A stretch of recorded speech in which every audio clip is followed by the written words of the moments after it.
It sounds like something out of a science fiction movie. A single doomsday bomb that could wipe out all of our modern infrastructure. The electricity grid would go permanently dark, airplanes would fall from the sky. America is clearly Iran's ultimate target. Clearly, we are the great Satan. And one way to get at America, and an easy way, quite frankly, is through an EMP attack, an electromagnetic pulse attack. Every major city in America, how does it get its water supply? Consider that every major city in America, its average food supply on hand is 21 to 28 days. Consider, where do we get our medication?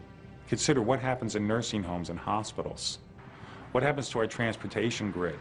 Anything driven that, well, most of them have computers in them, they're all gone. The lights are out in a huge and history-making blackout. People are without water and we don't know what's going on. In August 2003, when the power shut off along the east coast of America and Canada, unprecedented chaos broke out. It'll be okay, honey. It'll be all right. Major cities like New York were brought to a standstill. Thousands were trapped in subway tunnels, while road traffic became instantly gridlocked. But things could have been much worse. Vehicles may have been at a standstill, but at least they worked. Mobile phones and police radios weren't affected. Once the power came back on, things quickly returned to normal. An EMP attack would make these events almost seem trivial.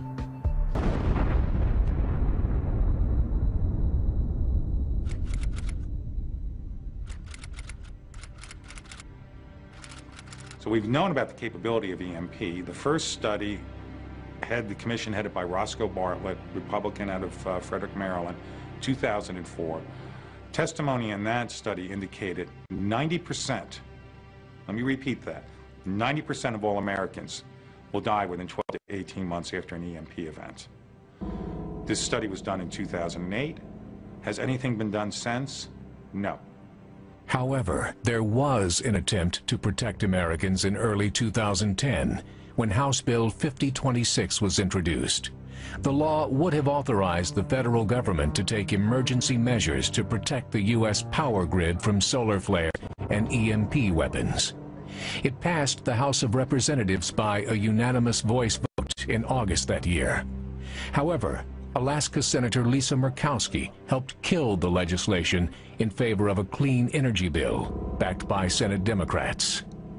And we know how much it costs to run a bill through and how many years of work and how many hundreds of experts were involved in that. We had one self-centered senator who killed the bill. If Iran develops nuclear capacity, the United States would certainly become a first strike target. And a plan to execute a coastal launch has been in place and tested for nearly a decade. For years, the Iranians have been taking a container ship out into the middle of the Caspian Sea and firing rockets straight up. And then they detonate the rocket and say, oh, it was a failure, it didn't go into orbit. I mean, that is the signature. That is a clear signature of training for an EMP launch. Put the missile straight up.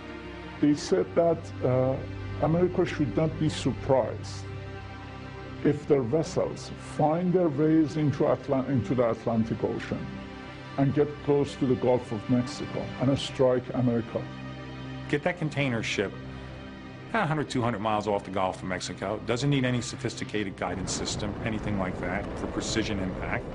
And these missiles in a container, ballistic missiles, can be launched in less than 60 seconds with a nuclear warhead and blast in the sky and create an electromagnetic pulse attack where it would destabilize the infrastructure of America within hours, and we will be sent back to the 18th century.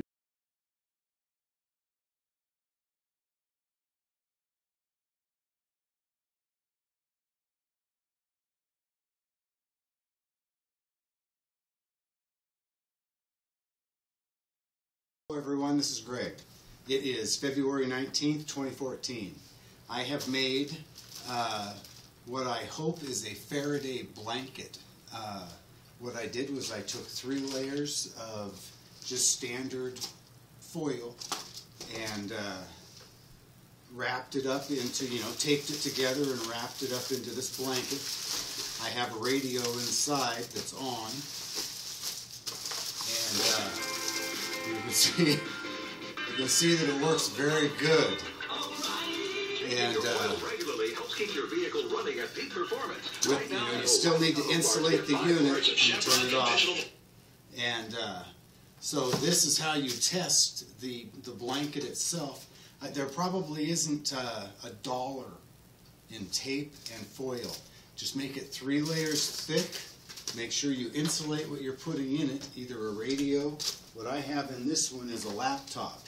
Just a little Asus laptop with its charger. The battery is out, and it's insulated in this little rubber bag. And so I wrap it up. This is something that, I have a lot of data, information, and stuff on it. I can leave it just like this and use some Velcro to tie it together. Or what I like to do is just put everything in a Rubbermaid.